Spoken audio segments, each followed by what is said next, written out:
You see this dark? See how that one's dark and then 8 through 12 is dark? That's because the language is different where it's dark.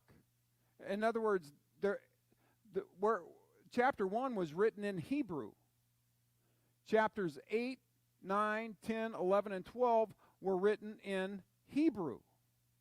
But did you know that the chapters 2 through 7 were written in Aramaic by the same guy? Why would, and so, I think, well, why would chapter 1 be written in Hebrew and chapters 8 through 12 be written in Hebrew, but chapters 2 through 7 are written in Aramaic? Why would that be? Did you know that chapters 1 focused on when Daniel was taken? It's from captivity. It focused on what happened to Israel. Yeah. And then chapters 2 through 7, they were all about the time of the Gentiles. When things were going to happen. Remember, I don't know if do you remember the last time we saw 4 beasts? Do you remember those guys? Right? A lion, a bear, a leopard, and something he couldn't even describe. It was a horrible beast. Yeah, could have been. And so it focused on 2 through 7 on kind of on the time of the Gentiles. And it gave us how that whole period was going to look. From the statue, remember the statue Nebuchadnezzar saw?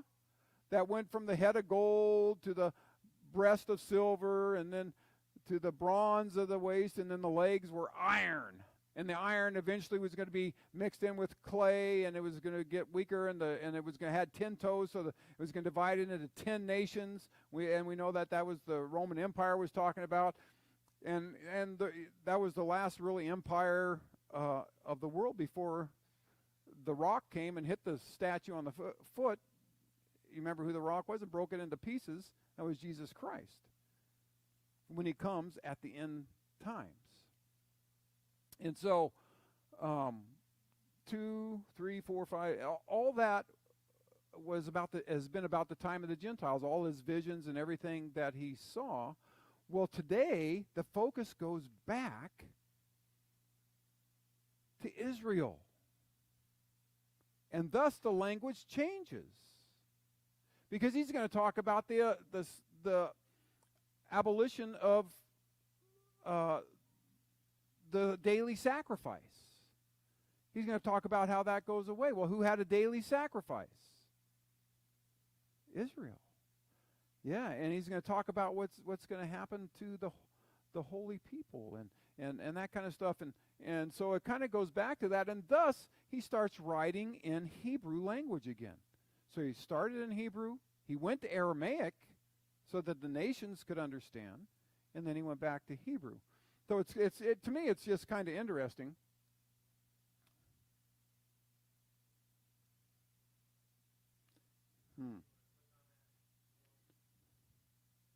There we go.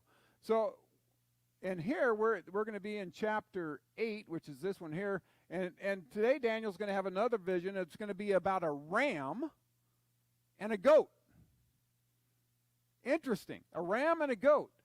Last time we saw the 4 beasts, and you can see this guy has put the ram right here under Medo-Persia to correspond with the bear, and the goat under Greece to correspond with the leopard. What's kind of nice about this chapter is it all gets explained to us at the end. We don't really have to do a whole lot of work to figure out what he's talking about. And so he's talking about a time when and this chapter, by the way, the propheticness of this is amazing. So if we start here, and we see that in the 3rd year of the reign of King Belshazzar, a vision appeared to me. So Daniel talking.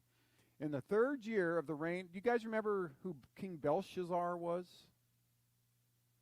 For who was he king over? What country was he king? Does anyone remember? No, not Persia. Babylon. King Belshazzar was actually the last king. He was Nebuchadnezzar's grandson.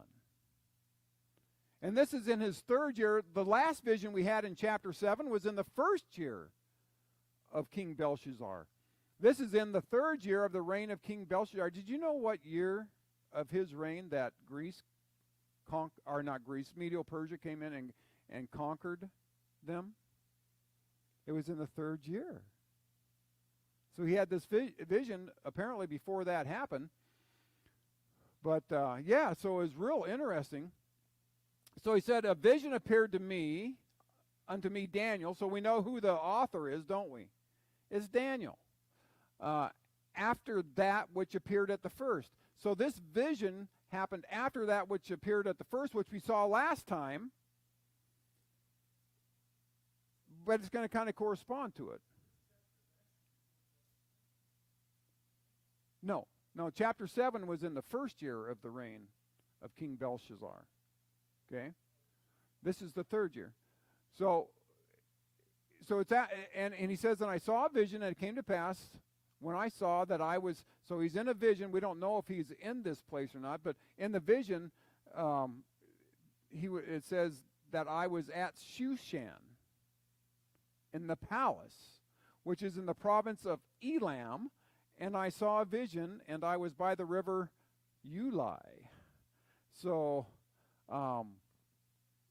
this is where he was in the vision. Whether he was there bodily or just in the vision, I don't know. You guys know where Shushan is, right?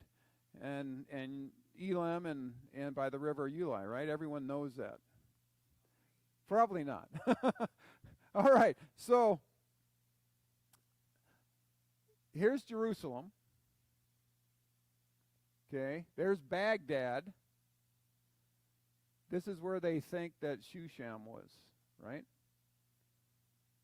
Okay, and there was a river, and they don't show it, but there was a river that went kind of through here, right into that, and tied in with the Tigris Euphrates there at the end. And they're saying that was called Ulai, but I don't know. But that's kind of where that is. So he was in the palace at this, and what they say is that Shushan was the place where the kings had their summer home. Okay? And so they would go and live in the palace at Shushan by this river, and that's where their summer home was. Okay, instead of in Babylon. So that just kind of gives you an idea. This is getting real close, by the way, to what we call Iran, right? So here's Iraq. It goes here, and this is kind of like Iran. Iran is another name for Persia. Interestingly enough.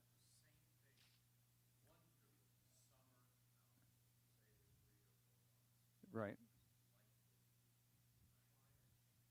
Right, yeah. And so it was a nice place, and that's where I'd like to go. So anyway, that's where he was in his vision, or whether he was there bodily, I don't know. But at the very least, that's where his vision took him. Okay? So he says, I lifted up my eyes. Here we are, we're having this vision. I lifted up my eyes, and I saw, and behold, there stood before the river a ram, which had how many horns? 2. 2. Leonard, did you go to Glide? Okay, so he had 2 horns. And the 2 horns were high. They were strong. They were mighty. But one was higher than the other. Did you know in Persia, it was called Medo-Persia, but one kind of went bigger than the other, right? Persia became very strong. Media, yeah. It was strong, but not like them. So one came higher than the other, and the higher came up last. And I don't know if you guys remember me telling you that Darius the Mede, he's the one that kind of took over everything. Cyrus, the Persian king, used him to go and conquer. But then once it was all conquered, they kind of faded away, or faded into the background anyway, and Persia became very prominent, the Persian Empire. And so it's just like what Daniel said. Now this hasn't even happened. And Daniel, remember, he's still in with the kingdom of Babylon.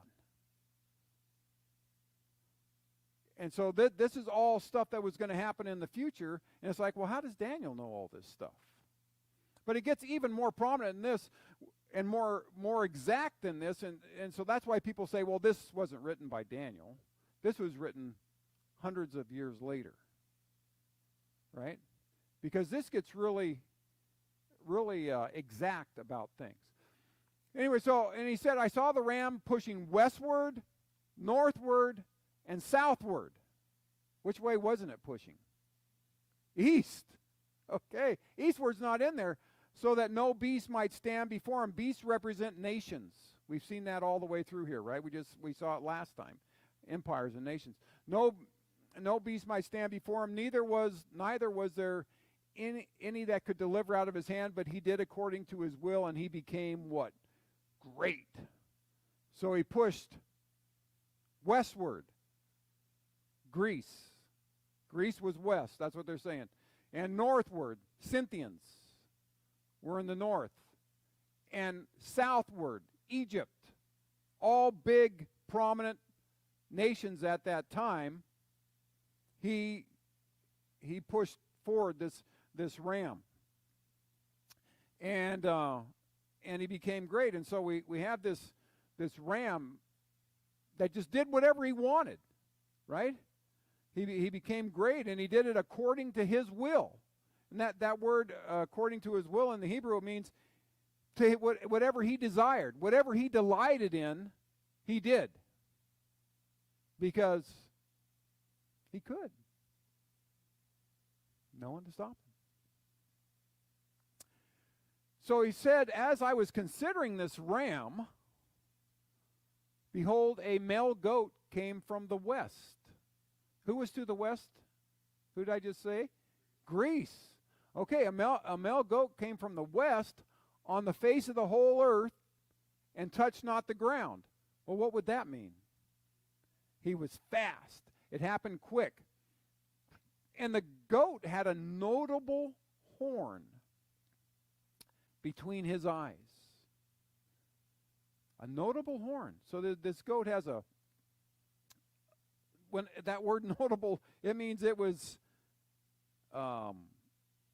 striking in appearance. It was a nice horn. Huh? I think it might have been, yeah. A unicorn goat?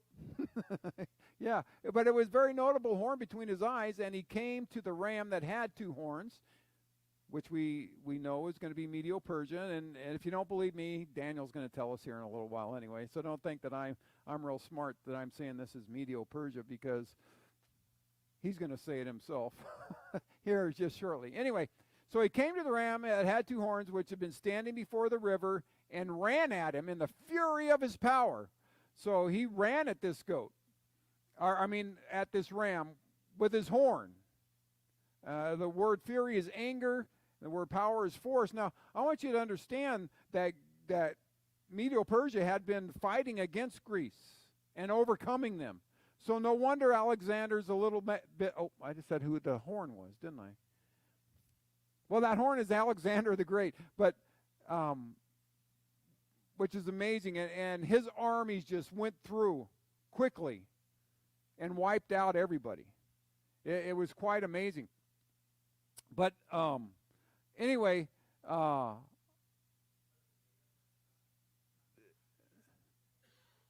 this was about 334 BC, probably somewhere right in that area. So quite a bit after Daniel. Yeah, Daniel was dead and gone actually when this all happened. But he wrote about it before it happened, so it's pretty amazing. By probably 100 years or more, I'd say. Pretty amazing. And Alexander, it says that he ran at Medo-Persia with fury and with power, with dynamite power, right? He was very, very strong. He moved very, very quickly. So it says, and I saw him come close to the ram, and he was moved with rage against him, and he struck the ram and broke his two horns. So much for Medo-Persia. And there was no power in the ram to stand before him, but he cast him down to the ground, and he stomped on him. Nice little goat. And there was none that could deliver the ram out of his hand. And in other words, he was just too powerful. He was too strong. He knocked the ram down, and he stomped all over him. Okay? And the male goat grew very great. How big was the Grecian Empire? Do you think the Grecian Empire still has kind of influenced the world even today? Yeah, from what happened way back then, but yeah, right. And when he was strong, so the male goat grew very great, and when he was strong, the great horn was broken. Look at that. And when he was strong, the great horn, who did I say the great horn was? Alexander. And instead of the great horn, all of a sudden 4 notable horns, not a great horn, but a notable horns, towards the 4 winds of heaven, they came up. And out of one of them came forth a little horn, which grew exceedingly great toward the south, and toward the east, and toward the glorious land. And it grew great even to the host of heaven, and it cast down some of the host and of the stars to the ground and stomped on them. Yeah, so that's kind of interesting, huh? So we have a male goat who had a notable horn, an astonishing horn, a great horn, and that horn was broken. Did you know that Alexander died at the age of 33? Kind of right at the height of his power. And after he died, guess what happened? 4 generals took over. You had Ptolemy, Cassander, I'm going off my memory here, Seleucus, and somebody. All right, let me see if I wrote it down here. Lysimus. Those were his, and they took over. And one went south, one went north, one went east, and one went west. And they took over. Just like that's what Daniel is saying here in this thing before it ever happened, by years and years and years. Just, quite amazing. And then and then one of those notable horns, right? Out of one of them came forth a little horn. So there was a guy that came out of there, and he was kind of a mean little dude. And he really persecuted God's people, and he's a picture of the Antichrist, really, that's going to be coming, because he's going to do the exact same thing. And in fact, they're going to say that, Daniel's going to say that this is kind of what's going to happen at the end of the kingdom of Greece. Is Greece still around, by the way? So it's still a kingdom, isn't it? But it's maybe at the latter end of its kingdom. It's just not there. But it's still there, but it's just not very...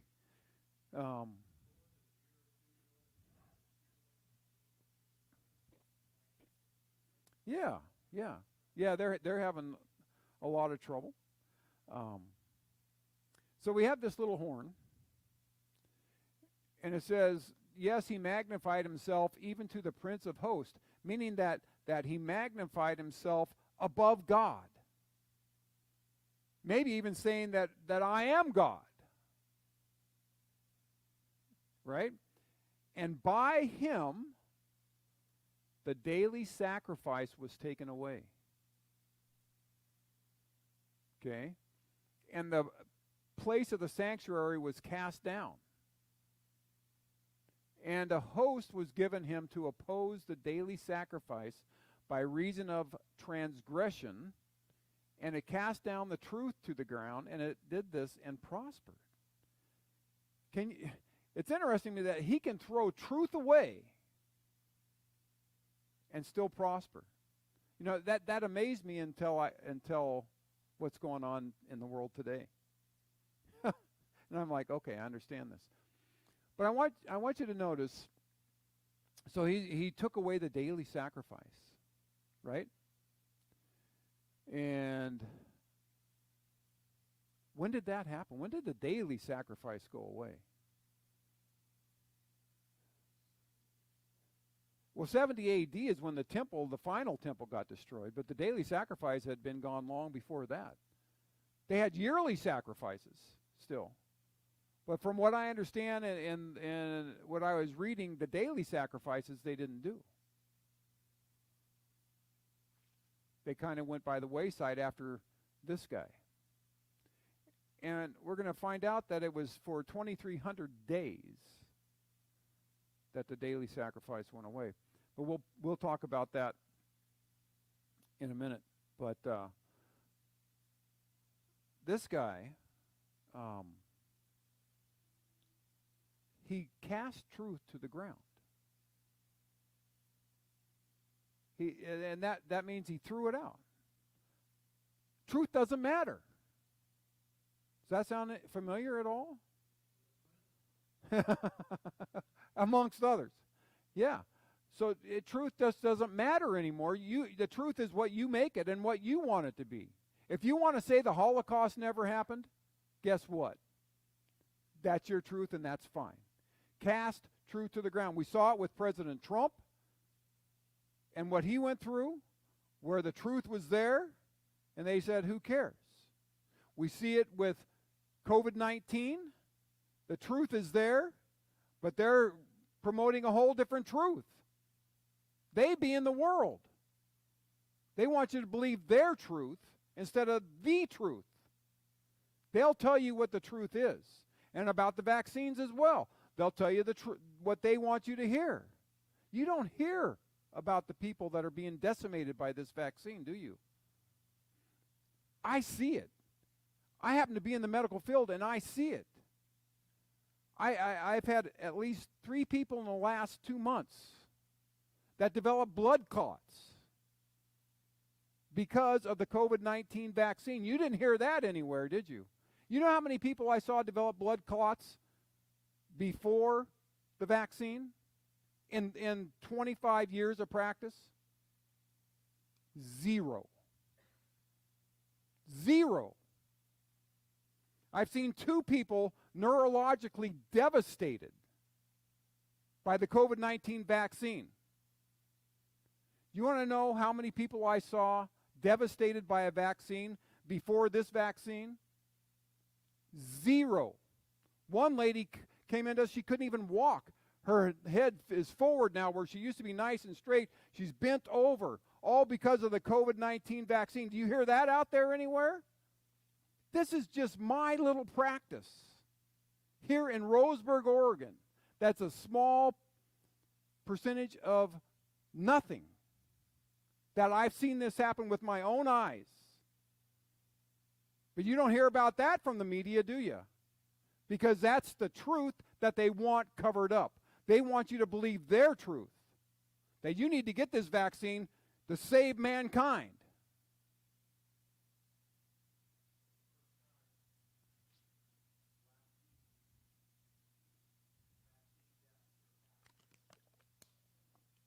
Yeah, and that doesn't surprise me, because if you knew the truth about what this was, it's not a vaccine, number one. A vaccine prevents disease, right? You get the polio vaccine, you don't get polio.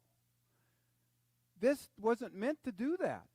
This is an injection that's meant to give you more immunity to COVID-19. That's what it's meant to do. Okay? But sometimes the cure is worse than the disease itself. But that's what the vaccine was meant to do. And if you guys got the vaccine, that's okay. It's no big deal. But it has a protein in it called a spike protein that was supposed to stay in the area of the injection. But they didn't get to study it long enough to see what it would do. And it doesn't stay there. It goes and it infects other cells and tells them what to do, which can be the wrong thing if you have, especially if you have like an immuno disorder. And then your body does things because it thinks it's being told to that it shouldn't do. And guys, there's more of this coming down the pipe. This is just their experiment. And now they're telling you people that didn't get the vaccine how bad you are because you didn't get it. They're trying to promote you to get it. They're trying to force you to get it. They're trying to make you to get it because they want you to believe their truth, which is a lie. The world wants you to do something. Typically, when the world says to do it, guess what I say? That's probably wrong. Because the world is controlled by none other than Satan, and he wants us dead, and dead without Christ. This is serious stuff. That's what this guy did. He cast truth to the ground. It doesn't matter, truth. Let's tell them what they need to know and make them do what we want them to do. And guys, these people that are being lied to are smart people. The people that believe this, many of them are very intelligent people. How can intelligent people believe the lies? Well, it's going to happen. Yeah, it goes on and on, right? And you wonder how that happens, but it does. And because Satan is remember he can lie, lie. And if you lie long, I've always been told this, and I didn't really believe it, but I've seen it again on my own, that if you tell a lie long enough, you start believing the lie. I had an uncle that has done that, yeah.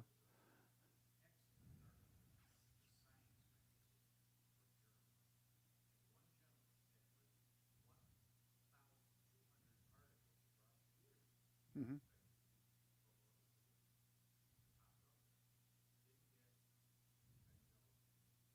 Okay, yeah. So he's persecuted for that, yeah. Yeah, it's pretty amazing. In Isaiah chapter 59, and this is talking about the God's people, it says, in transgressing and lying against the Lord and departing away from our God, speaking oppression and revolt, conceiving and uttering from the heart words of falsehood. That's what the Jews were doing. God wasn't happy with them. They were conceiving and uttering from the heart words of falsehood. By the way, in my opinion, this is what's happening with the church today. We're uttering words of falsehood, but it's from the heart. We believe, and justice is turned back, and righteousness stands far off, and the truth has fallen in the street. He's talking to the Jews here.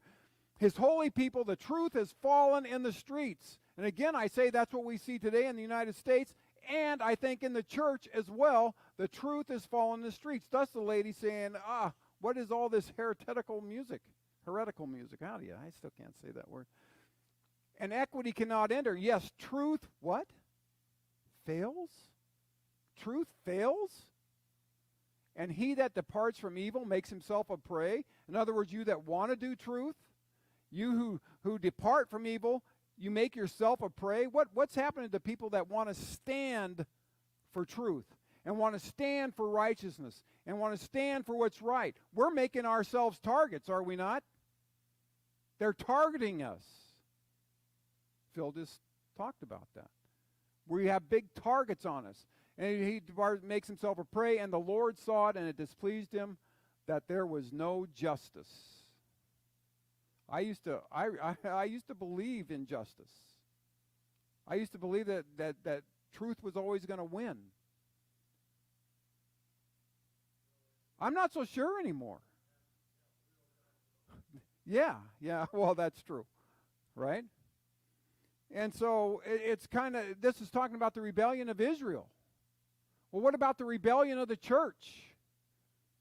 Then it's talked for quite a while about the apostasy of the church and how it's happening. And we see COVID-19 is one of the propagators of splitting the church and finding out who, it's crazy. Truth is what matters. And if truth fails, God's not very happy. This guy that they're talking about, this little horn, here in Thessalonians, we see that the Antichrist is real similar to that, right? Even him who's coming is after the working of Satan with all power and signs and lying wonders. So just like this little horn, the Antichrist is going to come with power and signs and lying wonders. Where does he get his power from? Satan. He didn't get it from man, right? He got his power from Satan, yeah. And he comes with all deception of unrighteousness. Deception of unrighteousness. He's going to tell us what's right and what's wrong, and he's going to deceive us into believing wrong from right. Are we seeing that at all today? Are we seeing that at all today? Where they're saying good is bad and bad is good? Deception of unrighteousness? Because they receive not the love of the truth. I tell you, if you stop loving truth and you stop wanting the truth, you're in trouble. You're in big trouble. That they might be saved. For this cause God will send them a strong, what? You always wonder how this can happen to people. How can people not see right before your eyes? Well, God can send a delusion. And Satan definitely can too. That they should believe a lie. That they should believe a lie. That they all might be condemned who believe not the truth, but had pleasure in unrighteousness. The truth is out there. And so many churches today are not teaching the truth anymore.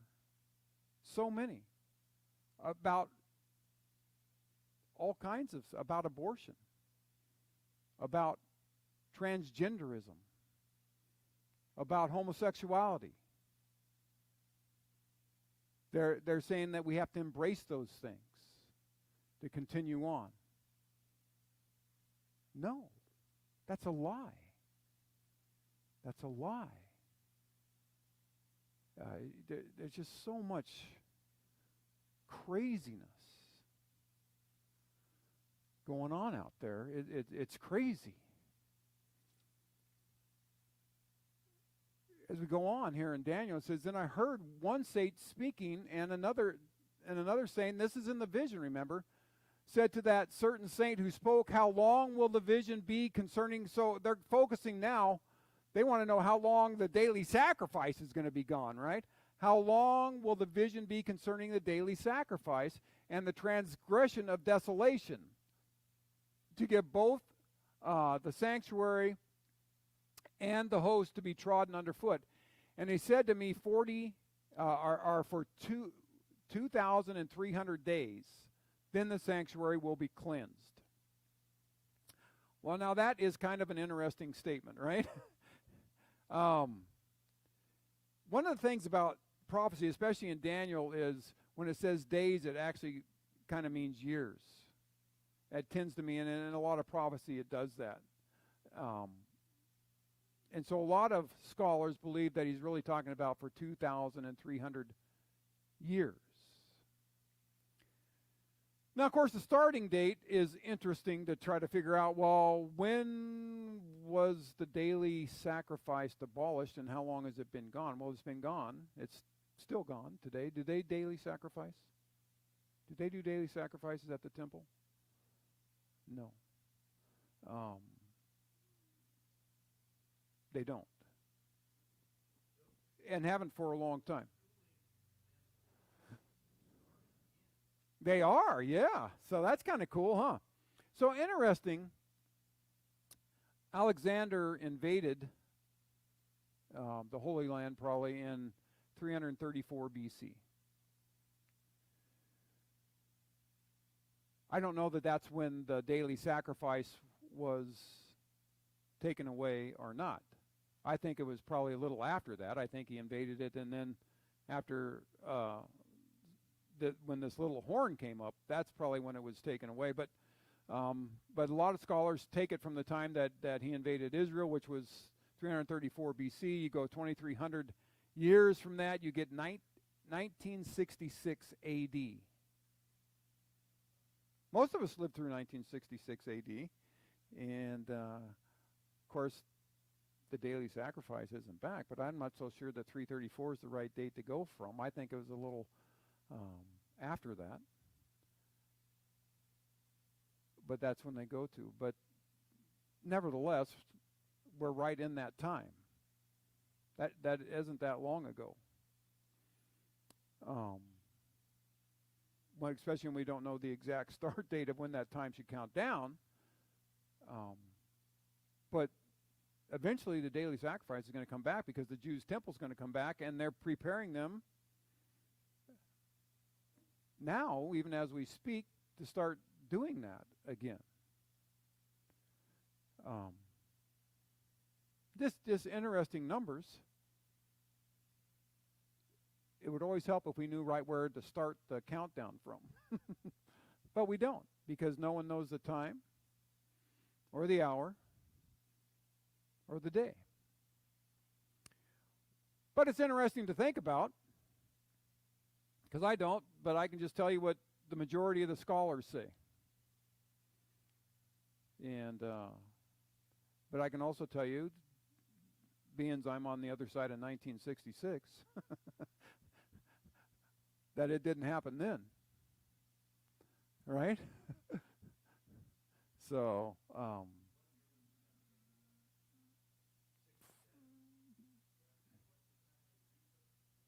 yes. Yeah. Yeah, so right. Yeah, and so that is interesting.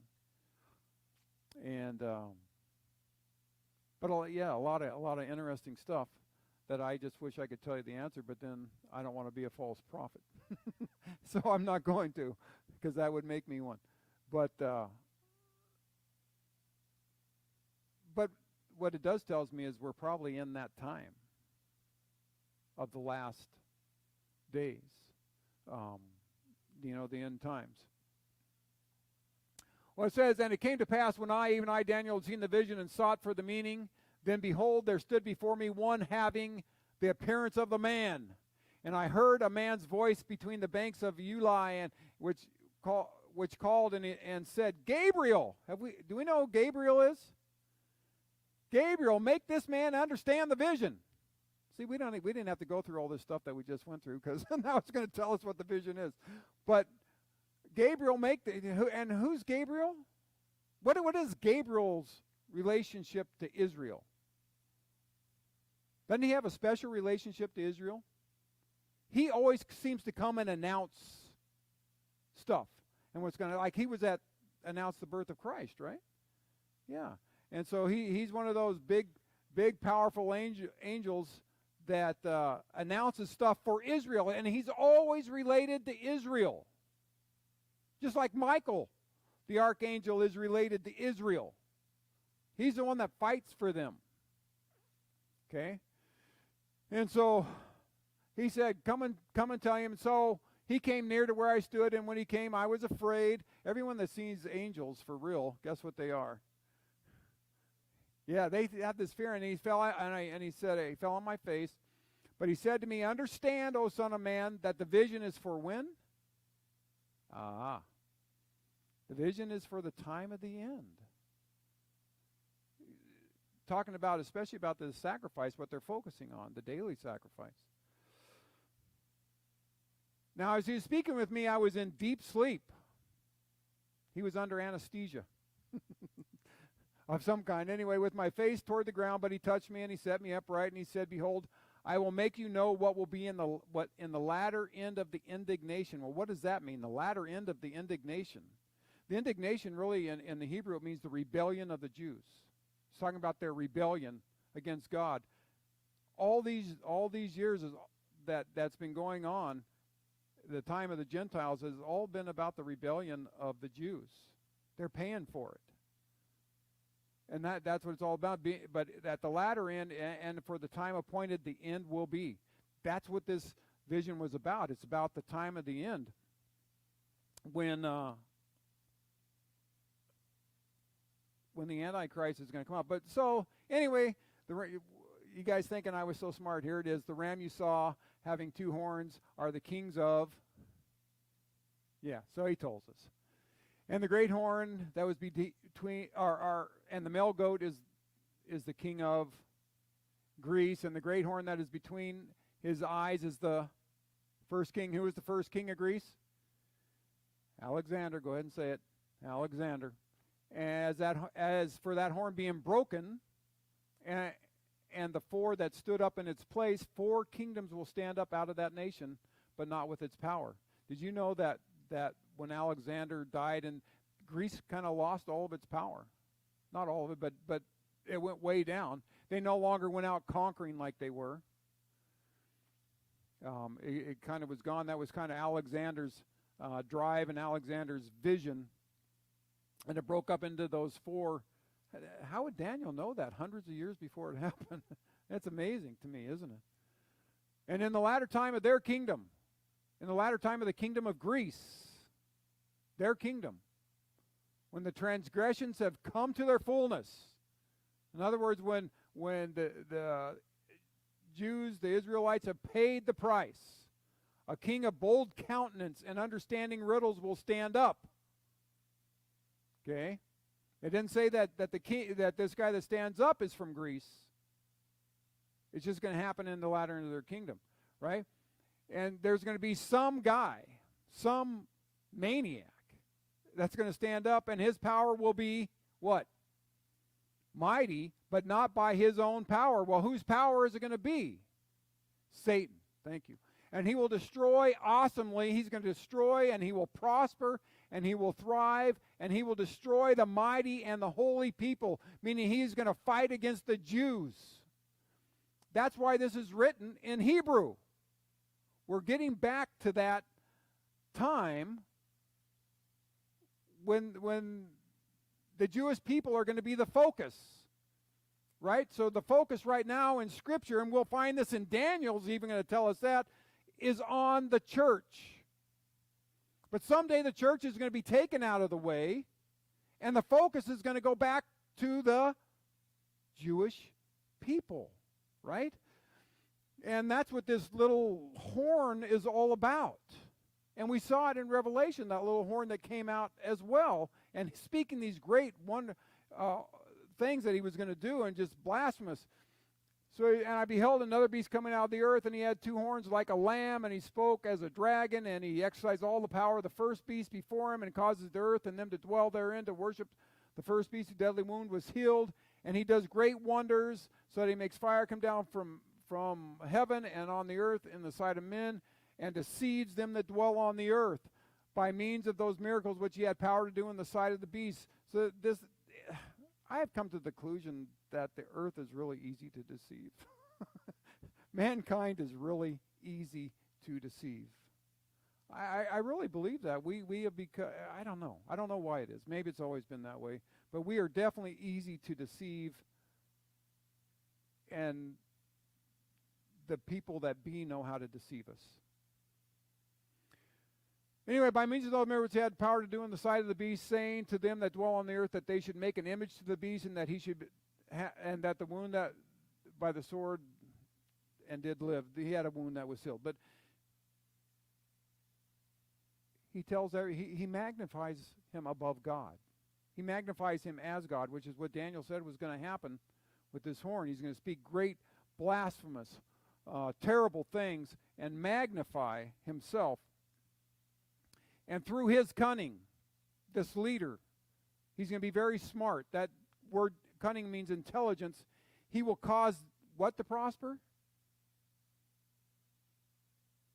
Deceit. Lies will prosper.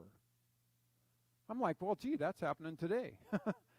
Under his hand, and he will magnify himself in his heart, and without warning, he will destroy many. That is interesting that a lot of your Bibles say by peace, right? If you look at your Bible, and by peace he will destroy many.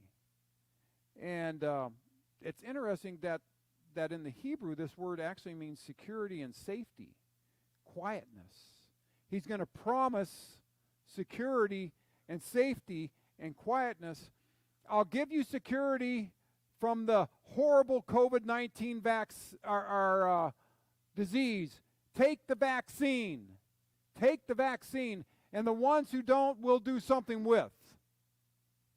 Right? We'll go door to door and knock on their doors and tell them they need to take the vaccine. We'll do whatever we have to. And if they don't take it, we will do. We'll see. That remains to be seen. And without warning, he will destroy many. He will also stand up against the prince of princes. In other words, he's going to say, Jesus is worthless and no good. You're Messiah, Jews. Nothing he can do about it. But he will be broken, but not by a human hand. And I like that. He's going to be broken, but not by a human hand. Who's going to break him? How about Jesus, right?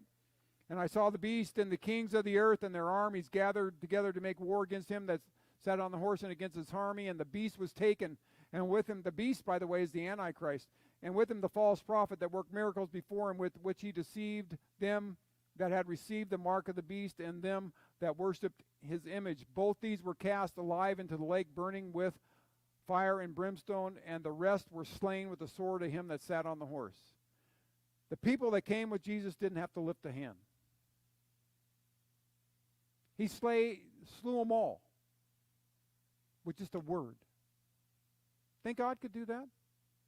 Could God slay everybody with just a word? I think so. By the swords proceed out of his mouth, and the fowls were filled with their flesh. And the vision of the evening and the morning which was told is true. Daniel's saying, this is true, you guys, you can count this up. And then Gabriel says to shut up the vision, for it will be many days hence. In other words, it's going to be at the end of time. And I, Daniel, fainted and was sick for a certain amount of days. This bothered Daniel so much that he fainted, and the word didn't really mean faint. It means that he was weakened, and became sick for a certain amount of days. Afterwards, he rose up and just went back to business as usual. He was astonished at the vision, but no one understood it. I think he was telling him in that day, this is what's going to happen, but no one understood. He was astonished at it. It just stunned him. He was stunned. Wow. This is what's going to happen to mankind. This is what's going to happen to the world. This is an amazing chapter. This is one of the chapters that says this is why they don't think Daniel wrote it, because it's too precise, it's too accurate. Who could know that? God can know it, because God knows all things, and he's outside of time, and he knows everything that happens and is going to happen. Well, it gets even better in chapter 9. You think this was exact and this was good? Chapter 9 gets quite amazing when he says when the Messiah is going to come, and has it like right on to the day. Ooh, how do you do that? Man, pretty amazing. So anyway, we're done, and we better pray because I am late. Par usuale. All right, let's pray. Father, we just thank you for this day. We thank you for the word.